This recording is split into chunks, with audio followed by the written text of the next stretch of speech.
Hello good morning दोस्तों, मैं जयस राजपूत आप लोग का अफेयर्स फॉर नौकरी में स्वागत करता हूं। हमेशा की तरह आज मैं फिर आप लोगों के सामने हाजिर हूं करंट अफेयर्स लेके 10 तारीख 8वां महीना यानी कि 10/8/2020 का। यहाँ पे हमने डेट भी लिख रखा है। कल हमने 9 तारीख को वीडियो नहीं दे पाया था मैं, तो आज के बाद से संडे को समझिएगा कि छुट्टी ही रहेगा। मंडे टू सैटरडे हम लोग क्लास करेंगे और संडे को ऑफ रहेगा।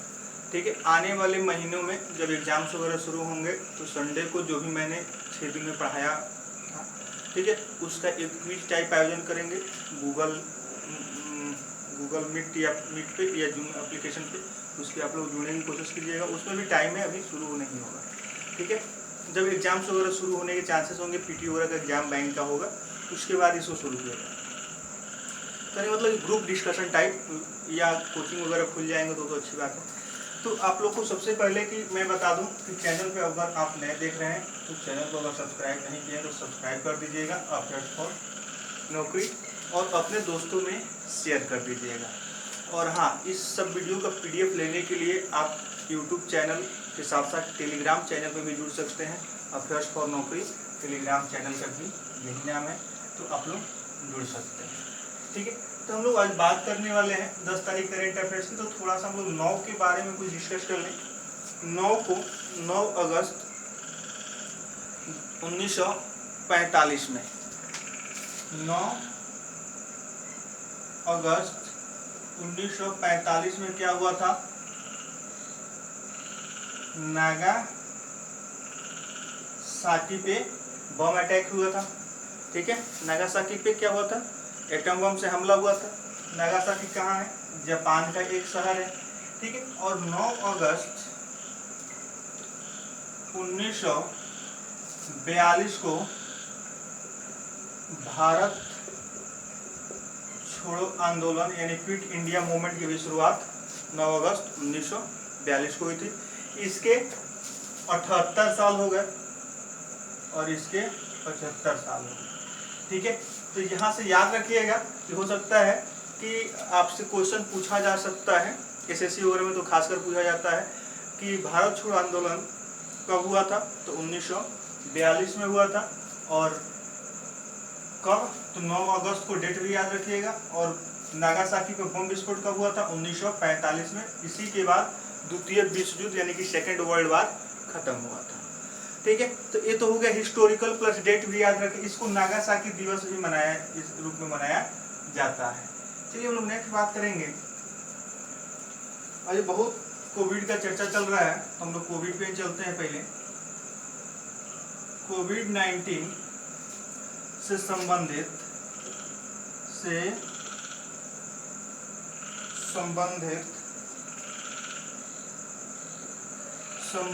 तनावग्रस्त संपत्तियों के लिए तनावग्रस्त संपत्तियों के लिए RBI ने केवी कामत समिति गठित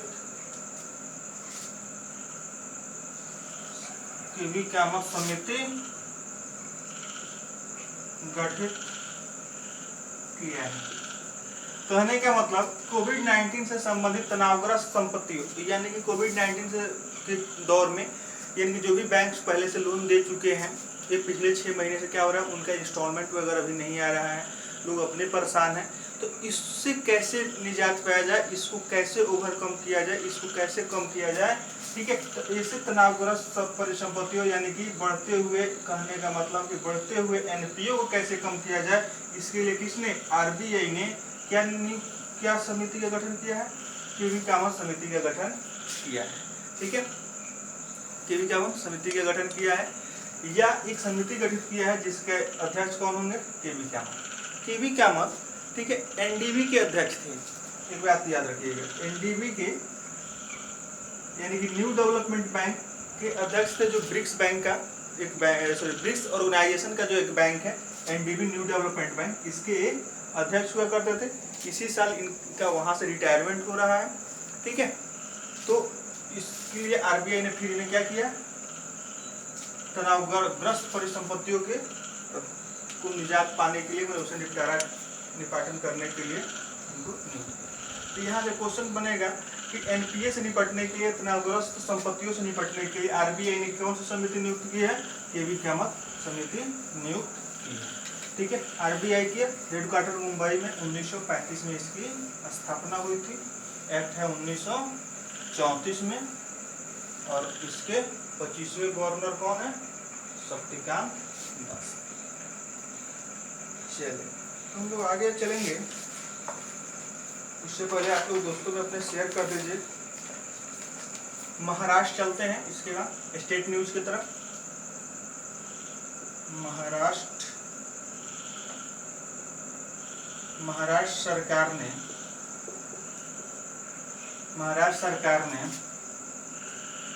क्या करने के लिए, ऑनलाइन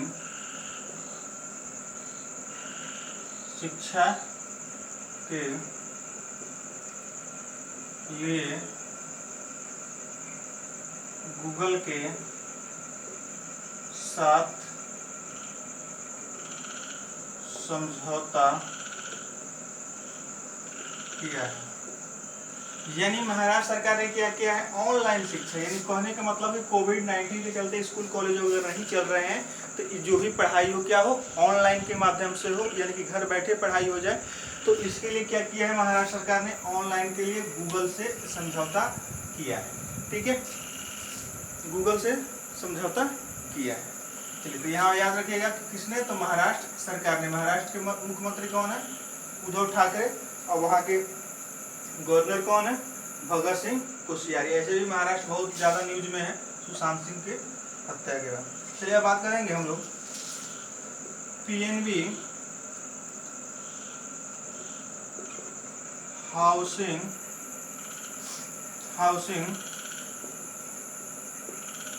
फाइनेंस के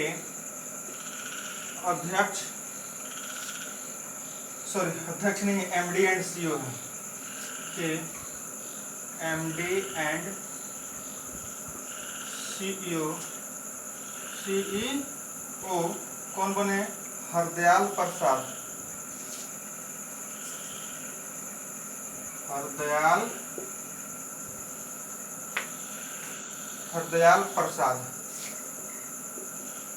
एक क्या लेंगे, तो नीरज व्यास का जगह लेंगे, ठीक है। तो याद रखिएगा पीएनबी हाउसिंग फाइनेंस के एमडी और सीईओ कौन है, हरदयाल प्रसाद। अब पीएनबी बैंक के एमडी और सीईओ कौन है, सुनील मेहता, ठीक है।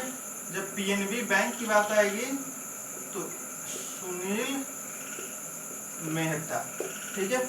और इसके बात कर ले कि पीएनबी हाउसिंग फाइनेंस हो या पीएनबी बैंक हो, दोनों का मुख्यालय दिल्ली में पड़ता है, ठीक है, नई दिल्ली की है चाहे दिल्ली की।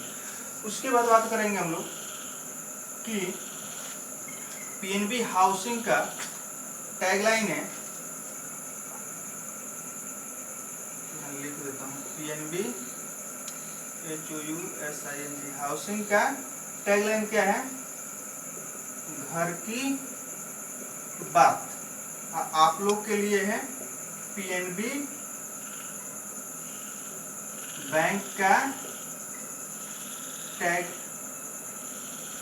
टैगलाइन आप लोग को कमेंट करना है, ठीक है। पीएनबी हाउसिंग का घर की बात है और पीएनबी बैंक का टैगलाइन आप लोग को कमेंट करना है, ठीक है, क्योंकि आजकल आप लोगों का कमेंट बहुत कम आ रहा है, तो ये भी बीच बीच में एक एक क्वेश्चन भी होमवर्क के तौर पे जरूरी है।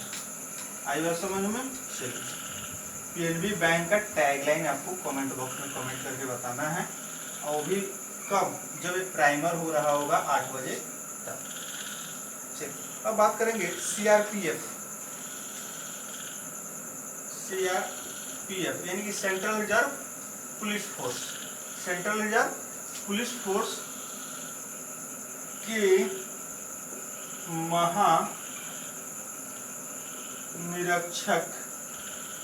महानिरीक्षक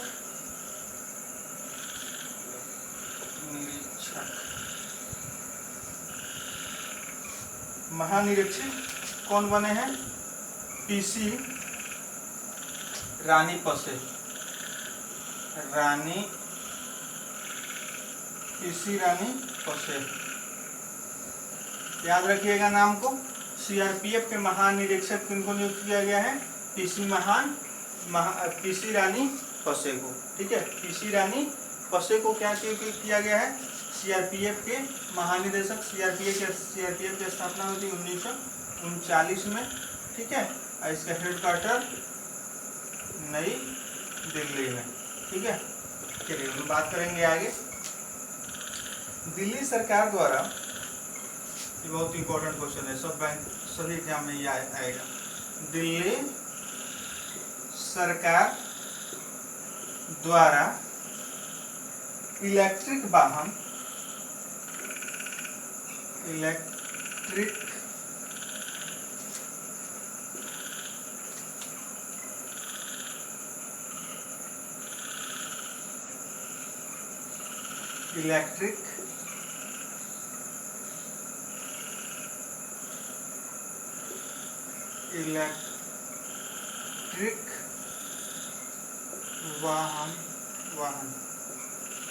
वाहन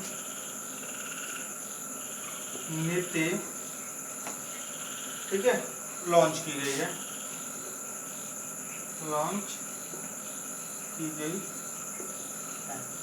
तो यहाँ याद रखिएगा किस सरकार द्वारा इलेक्ट्रिक वाहन नीति लॉन्च की गई है? तो दिल्ली सरकार द्वारा। दूसरा क्वेश्चन बनेगा कि कब तक, अभी मात्र दिल्ली में 0.29% अभी इलेक्ट्रिक वाहन है, यानी कि इलेक्ट्रिक व्हीकल्स हैं। अब कहने का मतलब कि जो भी इसमें, अब इसको क्या करना है कि 2024 तक इसको बढ़ा के कुल वाहन का 25% कर देना है। यानी कि दिल्ली में जितनी गाड़ियां होंगी उसमें से 25% क्या होंगे? इलेक्ट्रिक वाहन होंगे। इलेक्ट्रिक कार हो, इलेक्ट्रिक ई रिक्शा हो, या क्या कहते हैं ई बस हो, इस तरह से गाड़ियां बने होंगी। कब तक? 2024 तक जितनी भी दिल्ली में गाड़ियां होंगी उसका 25% करने का इसका लक्ष्य रखा गया है। तो यहाँ से क्वेश्चन बनेगा कि इलेक्ट्रिक वाहन नीति द्वारा दिल्ली सरकार द्वारा कब तक निर्धारित किया गया है कि 25% तक किया जाएगा? तो 2024 तक। या ये भी क्वेश्चन हो सकता है कि दिल्ली सरकार द्वारा 2024 तक कितने प्रतिशत इलेक्ट्रिक वाहन, ठीक है, होने की या करने की मंजूरी रखी गई है 2024 तक? तो 25%। ठीक है, यानी कि 4 में 1 इलेक्ट्रिक गाड़ी रहेगी, जिससे क्या होगा? पोल्यूशन वगैरह कम होगा। ठीक है, चलिए हम लोग बात करेंगे, भारत छोड़ो तो हो चुका है, चलते हैं आईसीसी T20 पे। आईसीसी T20 विश्व कप, आईसीसी T20 2021 की मेजबानी भारत करेगा।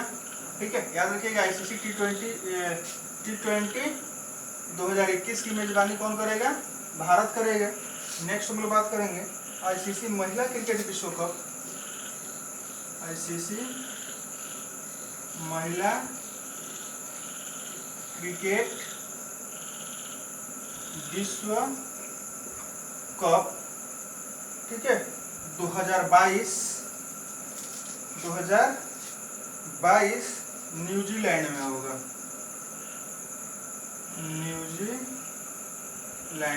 न्यूजीलैंड की राजधानी एम्स्टर्डम। न्यूजीलैंड की राजधानी एम्स्टर्डम में। ठीक है, याद रखिएगा आईसीसी T20 2021 कहाँ होगा? भारत में होगा। और आईसीसी महिला क्रिकेट विश्व कप 2022 कहाँ होगा? न्यूजीलैंड में होगा। ठीक है, आईसीसी का हेडक्वार्टर कहाँ है? दुबई में। ठीक है, शशांक मनोहर इसके अध्यक्ष थे, उन्होंने क्या किया है? अभी इस्तीफा लिखा है। तो आप लोग बताइएगा कमेंट करके कि कोई नए बने हैं कि नहीं अभी, या कोई कार्यवाहक है। कार्यवाहक का नाम बता दीजिएगा। कार्यवाहक की बात हम लोग कर चुके हैं किसी क्लास में एक बार। ठीक है, पिछले क्लास में, किसी क्लास में क्या, पिछले क्लास में। तो आप लोग याद करके बताइएगा। चलिए, amazing Ayodhya,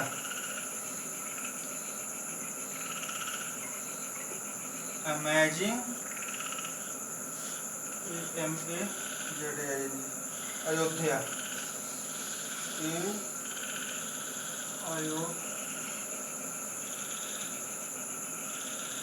amazing Ayodhya book किसके द्वारा लिखी गई है? तो याद रखिएगा, नीना राय द्वारा, नीना राय द्वारा लिखी गई है। यह नवंबर में प्रकाशित होगी, नवंबर में प्रकाशित होगी। नेक्स्ट हम लोग बात करेंगे रूस में होने वाले, रूस में होने वाले, रूस में होने वाले कावाकोज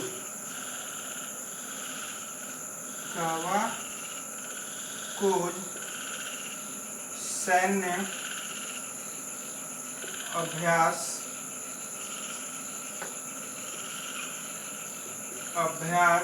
में भारत हिस्सा लेगा,